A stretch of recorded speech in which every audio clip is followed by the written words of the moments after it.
Bonjour à vous, chers étudiants du BTS NDRC du lycée Albert Camus. Donc aujourd'hui, je vous propose cette vidéo afin de revenir sur quelques notions que nous avons vues ensemble la fois précédente, où je vous avais présenté donc notamment ce support que vous avez sous les yeux, à savoir le cahier digital, et qui permettait donc d'aborder un certain nombre de fonctions, de paramètres, de manipulations, autour donc d'un certain nombre de TD. Donc en l'occurrence ici, nous allons découvrir le premier de ce TD, qui est donc configuré, et nous verrons à cette occasion comment justement manipuler quelques fonctions donc du tableau de bord donc de PrestaShop. Alors il faut savoir que ce cahier digital s'inscrit évidemment dans le bloc 2, qui est la relation client à distance et digitalisation, autour notamment et principalement de la compétence animer et développer la relation client en e-commerce.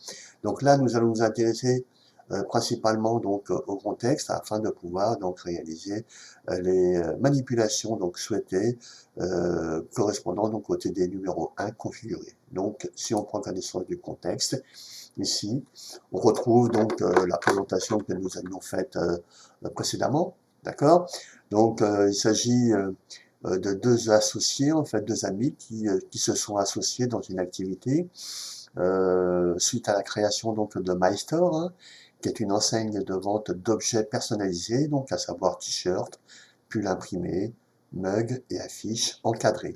Donc ces deux amis associés, Ryan et Roman, décident de changer d'activité et de se séparer de la totalité des boutiques implantées aux États-Unis.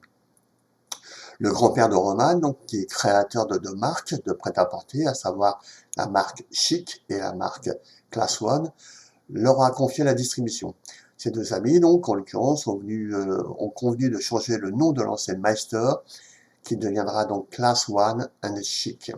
Leur objectif à court terme est de développer les ventes en ligne et garder les 3 boutiques implantées en France. Donc là, on dit, vous êtes un groupe de stagiaires donc au sein de cette entreprise, et Roman vous demande de réaliser un certain nombre d'actions et de manipulations afin donc de refonder cette boutique en ligne Meister. Donc on vous propose quelques supports, donc fichiers numériques, fiches, notes, éventuellement vidéos, on verra plus tard dossiers, images, et la possibilité de télécharger cette fiche de suivi qui est en fait le tableau permettant, disons, donc de reprendre les principales manipulations et pour le coup, disons, de constituer un mémo pour les révisions futures et prochaines, en vue bien évidemment donc de l'épreuve pratique qui vous attend l'année prochaine.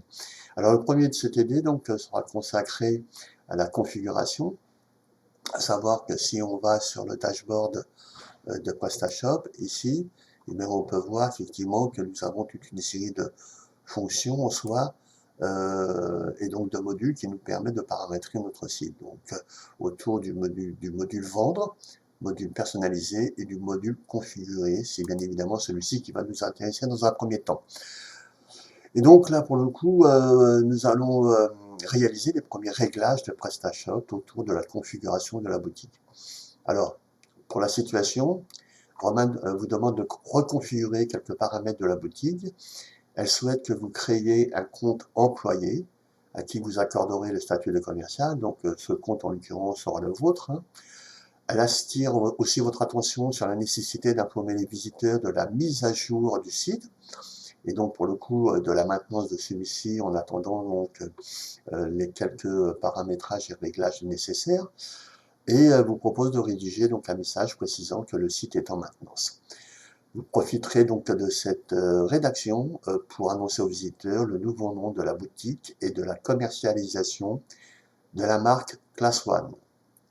Donc, au niveau du travail à faire, il s'agit de rédiger un message assez court avec donc l'adresse mail, le numéro de téléphone, et puis évidemment l'information correspondant justement à cette nouvelle boutique et à cette nouvelle marque proposée Class One. Il va falloir mettre évidemment le site en maintenance et vérifier pour le coup que la boutique est désactivée, et puis créer donc un poste, une fonction d'employé en tant que commercial. À cette occasion-là, vous avez donc une note qui vous est proposée. Donc on vous dit bien ici pour informer les visiteurs donc de la mise à jour du site. Vous devez leur préciser en fait le numéro de téléphone portable et fixe, ainsi que l'adresse donc l'adresse mail donc de Romane. Ensuite, on vous dit donc qu'il faudra accorder aux commerciaux toutes les permissions pour le menu. Donc évidemment, recommandation donc de comment dirais-je, à respecter, à savoir ne pas désinstaller certains modules. Donc ça, c'était pour la fiche, pour la note, pardon, et la fiche pratique ici. Eh bien, systématiquement, à chaque fois, vous avez, on va dire, une fiche ressources, mode d'emploi ou mode opératoire, qui permet ici, donc, par exemple, de mettre la boutique en maintenance et de créer des employés. Donc là, on vous explique un petit peu, on va dire, le procédé donc à mettre en œuvre, hein, ou le mode opératoire, qui vous permet justement donc de mettre cette boutique en maintenance et de créer donc les équipes. C'est ce que nous allons voir ici de façon un peu plus détaillée. Voilà. Donc pour pouvoir ce faire, la première des choses donc c'est rédiger ce petit message et mettre le site en maintenance. Pour ce faire, on va aller évidemment sur le back office. Ici, donc, dans le module configuré, on va dans paramètres de la boutique, paramètres généraux. À cette occasion-là, donc, on a accès à une nouvelle fenêtre avec deux onglets principaux, paramètres généraux et maintenance. Là, si on regarde, avant de s'intéresser à la maintenance, si on regarde d'un peu plus près, mais de façon assez, comment dirais-je, survoler les différents éléments donc de paramètres généraux, donc on voit qu'il y a des éléments qui permettent donc d'activer le SSL, qui est en fait l'option qui permet de sécuriser en soi d'une certaine façon le site et donc de crypter les données importantes et confidentielles qu'il contient. On a ici des éléments qui permettent de déterminer les règles de l'arrondi, le type, le nombre de décimales, possibilité ou pas d'afficher les marques et fournisseurs, d'afficher les meilleures ventes, d'activer le multi-boutique, pour peu que vous en ayez plusieurs, et enfin de déterminer l'activité principale de la boutique ici, à travers donc ce menu. Donc là, on va rien changer. Donc pour le coup, on va s'intéresser donc à ce second onglet qui est l'onglet maintenance et qui pour le coup va nous permettre effectivement d'informer nos visiteurs que le site en question donc est en on va dire préparation, finalisation et qui pour le coup est disponible, est indisponible. Donc là, on peut décider d'activité à la boutique et à chaque fois que vous avez un point d'interrogation, vous avez la possibilité donc d'activer la fobule. Donc là, on vous explique par une petite information à quoi correspond chacun donc de ces paramètres. Donc désactiver, il faudrait cliquer à nouveau dessus. Donc on active ou pas la boutique.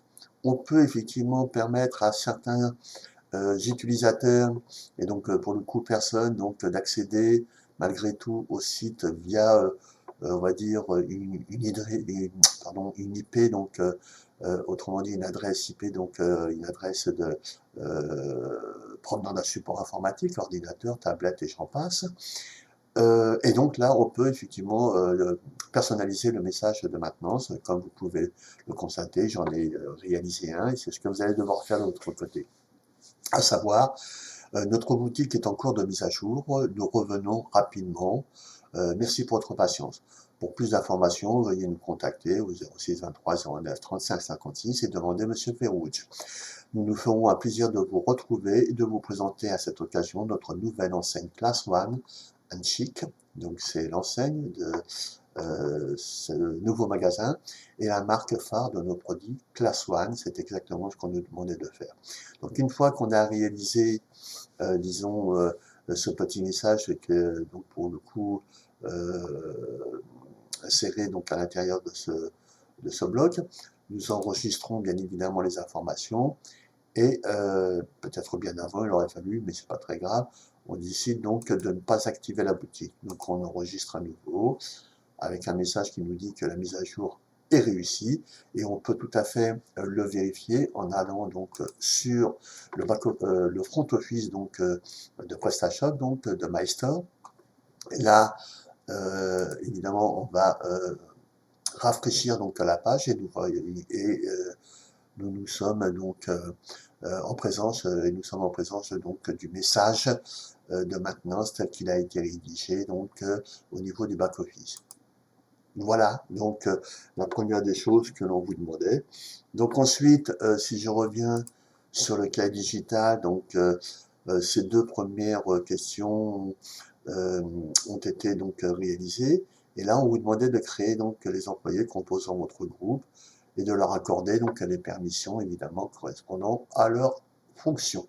Alors pareil, ici, on va donc sur le dashboard, on rafraîchit éventuellement donc la page d'accueil du dashboard.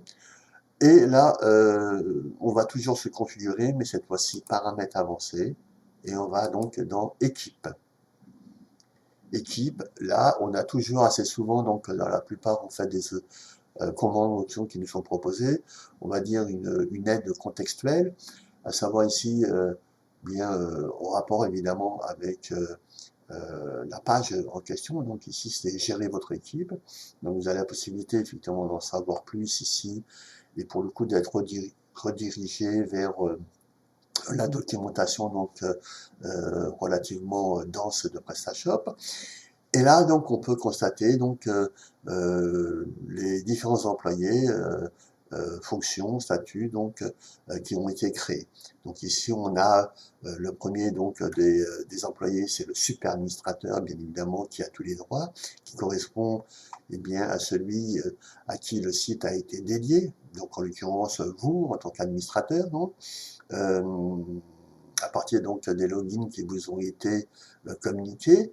Ensuite, là, comme vous pouvez le voir, bah, je me suis amusé à créer un nouvel employé, en l'occurrence ici, eh bien moi, mon adresse mail, donc mon profil en tant que commercial. J'ai fait en sorte, évidemment, à activer donc ce poste. J'ai la possibilité de le modifier et éventuellement de le supprimer. Alors, pour chacun donc de ces différents employés créés, évidemment, vous avez un profil qui lui correspond, bien évidemment. Donc, qui va du super administrateur, logisticien, traducteur et commercial. On a la possibilité éventuellement d'ajouter un autre profil qui aurait pu être, je sais pas, par exemple, magasinier. Voilà, je dis un peu n'importe quoi, mais bon, c'est pour vous donner un exemple. Et on a ce troisième onglet qui permet de déterminer les permissions pour chacun de ces postes. Donc pour le super administrateur, il a tous les droits, donc ici, il n'y a absolument rien à modifier et en aucun cas à supprimer. Nous avons le logisticien, ici, qui a la possibilité donc d'avoir, d'intervenir sur le module vendre, sur le module personnalisé, voilà, notamment pour autour de la livraison, par exemple. Et voilà pour l'essentiel. Nous avons le traducteur, qui lui, bien évidemment, a beaucoup moins de droits et de permissions, et le commercial, qui a nécessairement toutes les permissions et droits se rapportant donc au module, pour le coup, vendre. Donc ici, il faudra, en ce qui vous concerne, chacun d'entre vous allez créer votre propre poste, donc sur la base de vos informations personnelles. Donc ici, vous allez devoir ajouter un employé en y insérant donc ici pour le coup votre prénom, votre nom, une adresse mail valide, le mot de passe qui sera celui que vous avez utilisé pour vous loguer à PrestaShop, c'est-à-dire admin Presta. Le reste, vous le laissez tel quel. Vous avez la possibilité de définir la page par défaut. Donc, en l'occurrence, celle-ci, c'est le tableau de bord. Mais là, dans la mesure où il s'agit d'un poste de commercial, nous allons lui accorder donc comme page d'accueil, donc celle qui se rapporte aux commandes et ce qui semble assez logique d'une certaine façon. La langue, possibilité de choisir la langue, d'activer donc ou pas, de donner la possibilité ou pas donc à cet employé d'accéder au back-office. Donc là, on va laisser tel quel. Le profil, donc en l'occurrence de permission, c'est pas super administrateur, mais ça va être celui de commercial. D'accord? Et une fois que vous avez renseigné toutes ces informations, comme j'ai pu le faire auparavant en ce qui me concerne, vous faites enregistrer. D'accord? Là, je ne le fais pas, bien évidemment, puisque je n'ai pas renseigné donc toutes les rubriques. Alors, vous avez enfin, pour finir, des options qui vous seront proposées, donc à savoir déterminer le délai donc minimum avant de pouvoir régénérer le mot de passe en minutes, donc ici 360, et le fait de pouvoir mémoriser donc la dernière langue utilisée dans les formulaires. Bon, ici, il n'y a rien de bien particulier à modifier. Voilà, donc nous avons créé des postes à cette occasion où vous avez donc réalisé donc la création du poste se rapportant donc à vos informations personnelles en tant que commercial, d'accord. Ici donc pour le coup nous avons fini cette première partie et nous allons nous intéresser donc à la seconde où il s'agissait de configurer les contacts de la boutique et de supprimer les anciens magasins et pour le coup de créer la liste des 3 boutiques correspondant donc à la note d'information qui vous est communiquée et qui apparaît ici. Donc le petit message qu'on vous dit, donc bonjour l'équipe, hein. Donc là pour le coup on s'adresse à vous. Il va falloir modifier le contact, à savoir qui par défaut est le webmaster et le remplacer par le service clientèle avec l'adresse donc mail de ce service clientèle que vous avez ici, donc service-client @classone.com. Ici, vous avez donc les références des 3 magasins donc qu'il va falloir donc nécessairement créer avec leurs horaires d'ouverture. D'accord? Vous avez la fiche encore une fois pratique qui vous permet eh bien de créer la page contact avec ici le mode opératoire. Voilà, que vous pourrez consulter à loisir. Et la possibilité aussi donc une fois que vous avez complété cette page contact, de modifier les informations correspondant aux différents magasins. Bon voilà, là il n'y a rien de bien particulier, donc on pourra éventuellement, on peut le faire ensemble. Donc là il s'agit pour le coup d'aller, de revenir sur les paramètres de la boutique, aller dans contact. Contact ici comme vous pouvez le constater, eh bien il y a celui contact qui correspond au service webmaster, d'ailleurs qu'on peut retrouver en allant sur le front office. Mais pour pouvoir le faire, il va falloir peut-être que je réactive évidemment le site de ma boutique. Donc là, je vais donc, au moment où j'ai mis en maintenant, j'ai eu cette fonction qui est venue effectivement apparaître ici. Donc le mode maintenance avec comme symbole la clé à molette. Donc ici, eh bien, je vais retourner sur ce mode maintenance et je vais donc activer la boutique. Voilà. Donc là, à partir de là, je peux retourner sur mon site, rafraîchir ma page. Et là, pour le coup, je retrouve donc le site donc, de Meister tel qu'il se présentait auparavant. Et donc, tout ça pour vous dire qu'au niveau donc de l'option Contactez-nous, eh bien, on voit effectivement ici apparaître une fenêtre avec le service auquel donc notre demande peut être formulée. Donc ici, en l'occurrence, le service Webmaster que l'on va modifier par le service client. Donc, pour ce faire, je disais, il faut aller dans Paramètres, Paramètres Contact, et ici, donc, soit je décide de le supprimer et j'en crée un nouveau, soit tout simplement je le modifie. Donc, en cliquant sur ce bouton, le crayon à droite, à la place de mettre service webmaster, je vais mettre service clientèle. Une adresse se rapportant telle qu'elle a été donnée ici, donc l'adresse du fameux service clientèle. Voilà. Je laisse l'option enregistrer le message tel quel. Je peux éventuellement personnaliser le message, puisque là, pour le coup, il s'agira de s'adresser au service clientèle. Et donc, pour toute question éventuelle sur un service ou un produit, bon, voilà, n'hésitez pas donc à nous contacter. Donc, voilà la description du message que je pourrais faire apparaître à cette occasion-là. Donc, ça, c'était pour la partie contact.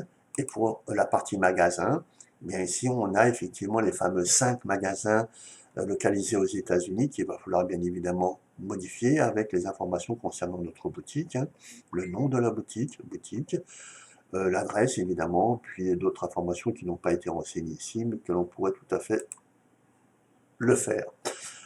Donc ici, on a ces 5 magasins. Si je veux consulter d'un peu plus près à quoi correspondent ces 5 fiches, je sélectionne le premier par exemple, et là, j'ai accès effectivement à un certain nombre d'informations concernant donc le magasin en question, donc à savoir le nom, l'adresse, le code postal, la ville, le pays, l'État en question, des valeurs concernant la localisation géographique, donc en rapport avec le GPS, la latitude et la longitude que je devrais nécessairement renseigner. Donc toutes les autres informations sont facultatives. Possibilité d'activer ou pas donc ce magasin, d'y apporter, d'y insérer, d'y ajouter une photo, et évidemment de renseigner les différents donc, horaires d'ouverture du magasin en question. Donc là, comme je le disais, il va falloir supprimer donc pour le coup ces 5 magasins. Donc on peut faire une action groupée.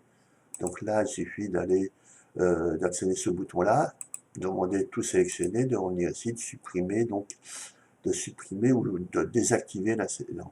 Donc là, on peut donc décider de supprimer, en l'occurrence, donc la sélection. Voilà. Donc de ces différents magasins. Après, évidemment, une fois que nous avons fait ça, donc là, je vais désélectionner, hein, voilà, une fois que nous avons fait ça, donc on peut créer une nouvelle boutique sur la base d'une page qui nous est proposée telle qu'elle était présentée donc et caractérisée par la boutique sélectionnée. Donc là, le nom de la boutique et toutes les informations nécessaires. Il va falloir chercher, donc pour le coup, pour chacun donc de ces magasins, il va falloir chercher donc leurs coordonnées donc géographiques en termes de localisation, donc Paris, Bordeaux et Nancy.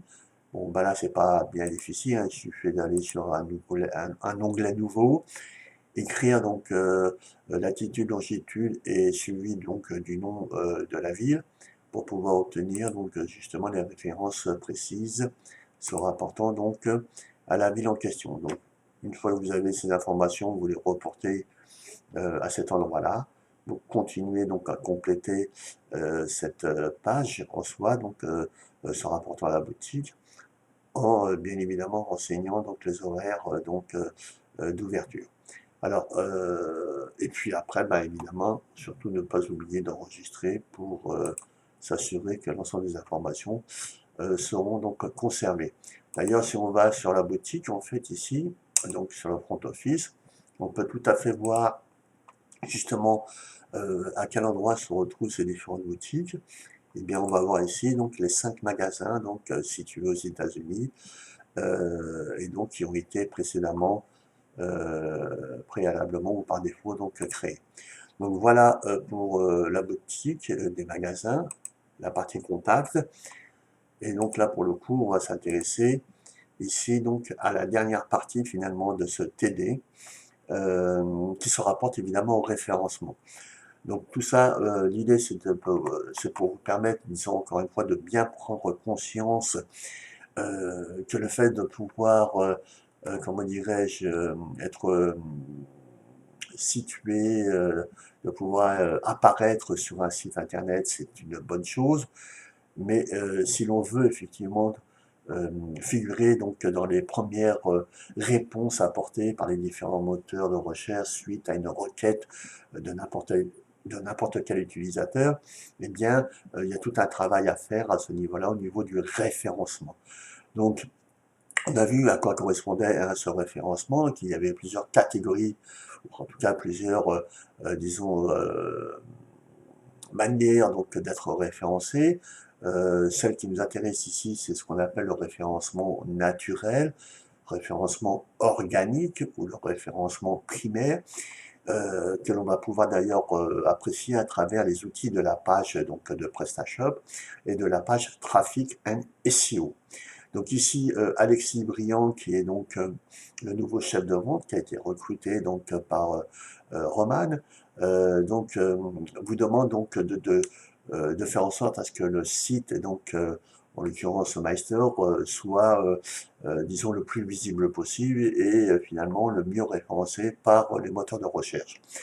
Et cela passe bien évidemment, dans un premier temps, par cette première page d'accueil, en l'occurrence ici, qui est la page, on va dire, d'atterrissage, hein, sur laquelle Vous pouvez vous être orienté quand vous renseignez un moteur de recherche spécifique par rapport à une demande euh, qui vous intéresse. Donc ici, la page d'accueil, bien ici on peut le voir effectivement à quel élément d'information eh bien, correspond cette page d'accueil, justement, dans l'adresse, hein, donc dans la barre d'adressage, qu'on appelle la fameuse URL. Donc cette URL, donc, uniforme ressources locataires, est finalement paramétrée de la façon suivante. Donc, elle commence toujours par HTTPS, qui veut dire donc Hypertext Transfer Protocol, S pour Secure, donc pour signifier que le site est sécurisé. Nous avons ensuite ici l'adresse donc du domaine, qui correspond ici à la fabrique, hein, donc à l'entreprise Educ Intel. Nous avons le site ou l'application en question ici, le modèle qui a été utilisé, donc en l'occurrence pour la démonstration, et puis index qui signifie la page d'accueil donc de MyStore, donc de ce PrestaShop, PHP pour dire qu'il s'agit en fait d'un langage donc informatique et de code de programmation qui permet de structurer, de configurer cette page. Bon, alors ici donc on vous dit pour pouvoir apprécier la qualité et la pertinence donc, de la description, du contenu de cette page web, de cette page d'accueil, vous avez ici, on vous propose donc une application, Info Webmaster, qui vous permet d'analyser ce qu'on appelle les fameuses balises méta ou les métabalises, qui sont finalement les principaux éléments d'information de structure donc d'une page. Donc ici, il suffit d'activer le site ou l'application en question, ce qui nous amène ici à ce site, donc Info Webmaster.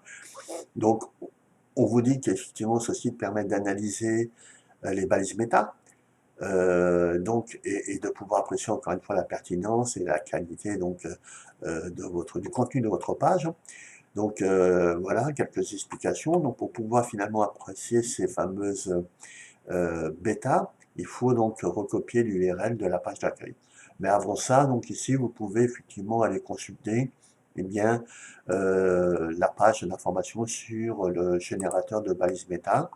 Donc on vous dit à quoi correspond hein, ce générateur, c'est qu'il vous permet ici donc eh ben, justement de vous proposer on va dire un formulaire que vous pouvez renseigner justement pour pouvoir avoir une petite idée sur la structure hein, donc, et sur le contenu de votre page.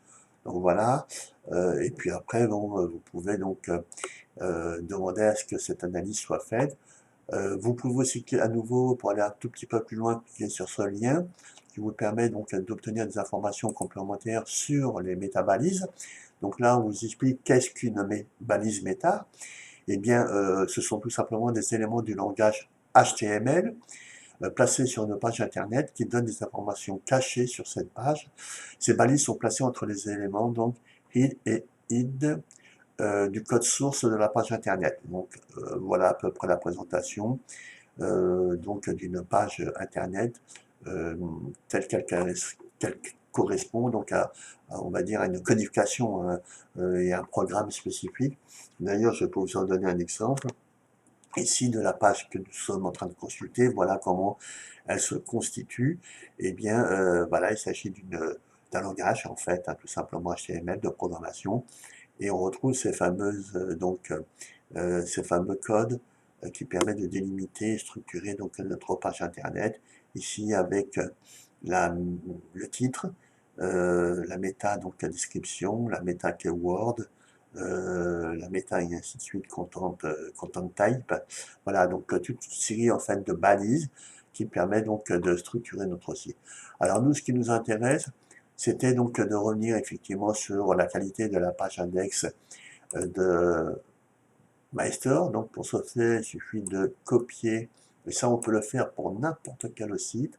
On copie seulement donc les éléments d'information à partir du domaine, voilà, sans prendre en compte cette première partie, puisque par défaut, finalement, elle va être insérée. On retourne sur notre application, on fait tout simplement un copier-coller, donc ici, voilà, et après on demande d'analyser les balises méta. Donc une fois que, alors là, voilà, désactive effectivement cette fonction.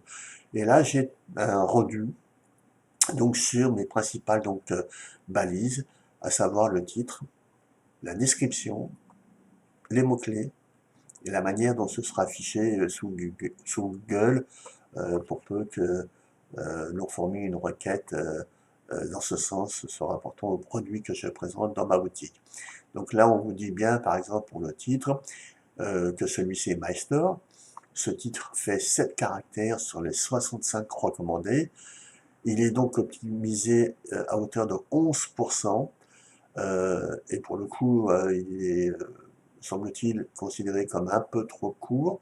Donc il s'agit éventuellement de compléter par des indications supplémentaires la signification, donc autrement dit, du titre, ce qui permet à chaque utilisateur ou à chaque internaute de pouvoir, comment dirais-je, mieux se renseigner.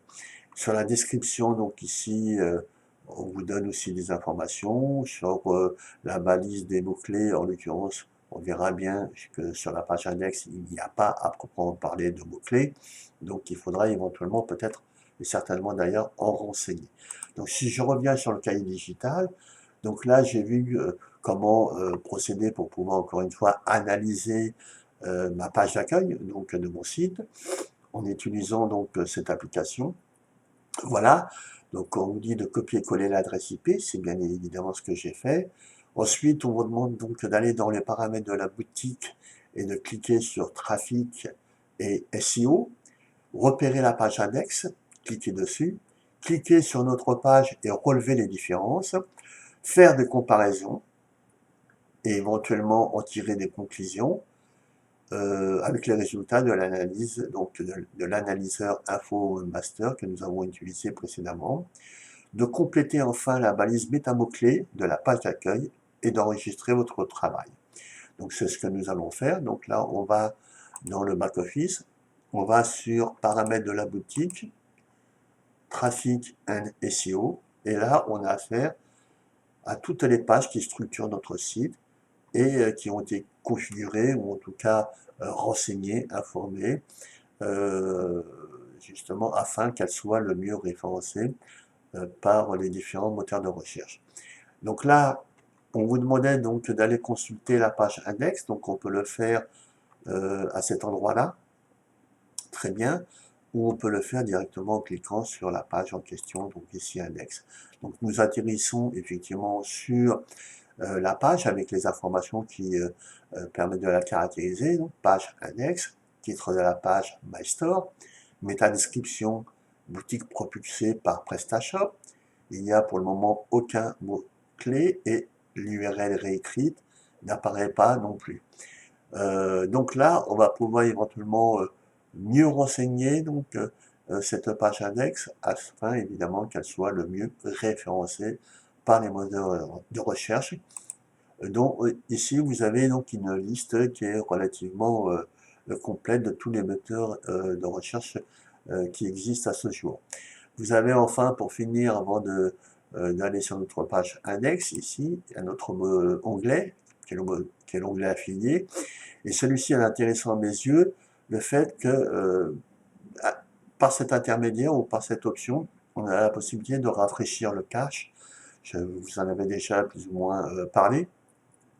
C'est ce qui permet finalement donc de repartir sur une page vierge et donc pour le coup de supprimer, on va dire, toutes les informations mémorisées ou les paramètres qui auraient pu être mémorisés et conservés et qui pour le coup nous empêcheraient finalement donc disons d'actualiser donc en soi notre site. Donc de temps en temps, effectivement, quand vous faites une manipulation et qui n'a pas été prise en compte en tant que telle au niveau du front office, eh bien, vous avez la possibilité donc de rafraîchir le cache, autrement dit de supprimer la mémoire qui a été conservée donc des versions, on va dire, antécédentes ou précédentes, donc des manipulations effectuées. Bon, donc ici, je reviens sur SEO et URL. Sur ma page index que je vais m'amuser à nouveau donc à consulter. Donc on voit bien effectivement les éléments qui ont été informés et ceux qui ne l'ont pas été. On va revenir sur cette page précédente et là je vais cliquer pour comparaison donc sur n'importe quelle autre page, donc ici, donc de mon site. Donc là je retrouve les éléments d'information de ma page NADFOND, le titre de la page, erreur 404, la métadescription, impossible de trouver la page, il n'y a pas de mots-clés, en revanche j'ai une petite URL réécrite. Je peux aller regarder n'importe quelle autre page, par exemple ici, identifiant. Et là, donc, j'ai toujours ma page, le titre, j'ai pas de méta, j'ai pas donc de métadescription, pas de mots-clés, mais j'ai quand même l'URL. Et je peux effectivement faire comme ça quelques comparaisons avec d'autres pages pour voir finalement ce que je pourrais apporter de plus à ma page annexe, qui est quand même la page d'atterrissage et la page principale sur laquelle n'importe quel navigateur peut être amené à trouver, donc éventuellement à consulter mon site. Alors, ici, ce que je vais faire, et ce qu'on vous demandait, donc ici, par rapport à la configuration de la page d'accueil, ici, voilà, on vous demandait de faire des comparaisons, puis éventuellement donc d'améliorer le référencement donc de cette page d'accueil. Là, il y avait une petite note que je vous propose éventuellement de lire, hein, très simplement, mais qui reprend les principales informations qu'on avait déjà vues, donc à savoir sur la manière d'améliorer la présence du site PrestaShop sur les moteurs de recherche, autour donc de cette principale option ou fonction SEO, donc Search Engine Optimization, et donc qui permet finalement, à partir de n'importe quelle URL, justement, donc d'être mieux référencé sur, à travers les moteurs de recherche. Donc là, il y avait aussi la fiche pratique qui permettait de voir pas à pas comment justement bien aborder ces différentes fonctions et paramètres donc de la page trafic SEO.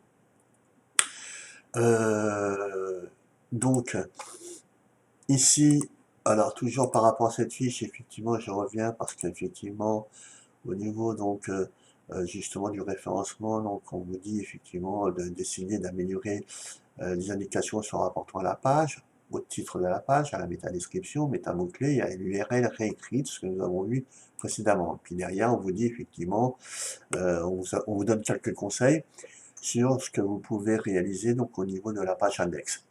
Donc ici, si on aurait dû, ou si on avait dû le faire, ici, eh bien, bon, ma page index, on la laisse telle quelle. Ici, j'aurais pu rajouter le titre de la page comme je l'ai fait, My Store.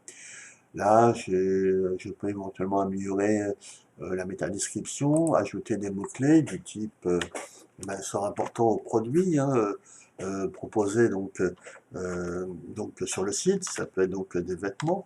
Alors, je peux écrire vêtements, voilà, et valider à chaque fois. Donc ici, mug, par exemple, je valide, accessoire, voilà.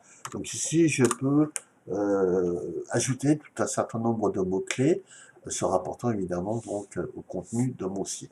L'URL écrite ici, je peux rajouter puisqu'il s'agit de la page index et donc je peux ajouter page tout simplement séparée donc d'un tiret page accueil, voilà. Et une fois que j'ai fait ça, j'enregistre donc les informations notées. Donc on voit bien que cette mise à jour a été réussie et que pour le coup ça va permettre donc à améliorer, on va dire, le référencement donc encore une fois de mon site. Alors, enfin et pour finir ici, vous avez donc une autre application qui vous est proposée, qui est Keyword, qui vous permet donc de vous proposer des déclinaisons donc des différents mots-clés que vous pouvez utiliser pour encore une fois enrichir et améliorer le contenu, structurer votre site. Alors le site en question, donc je l'ai déjà ouvert et je me suis par exemple amusé à écrire ici le mot mug pour avoir quelques déclinaisons possibles ou des propositions de mots qui s'en approcheraient. Donc ici, comme vous pouvez le voir, Ici, donc, j'ai mug cake, muguet, ou muguet, mug personnalisé, mug cake Nutella, et ainsi de suite. Donc là, j'ai 648 propositions. Et ce qui m'intéressait ici, c'est de vous montrer un petit peu ces données, en fait, chiffrées. On voit ici le volume, hein, donc, correspondant à cette recherche. Donc, 135 pour le mug cake, 135 000, 33 100 pour le mug personnalisé, avec ici donc une tendance pour ce choix donc disons de mots déclinés ou de mots associés de plus de 124%, donc qui signifie bien que associé à ce terme mug, le mug personnalisé eh bien, est une occurrence qui revient relativement souvent.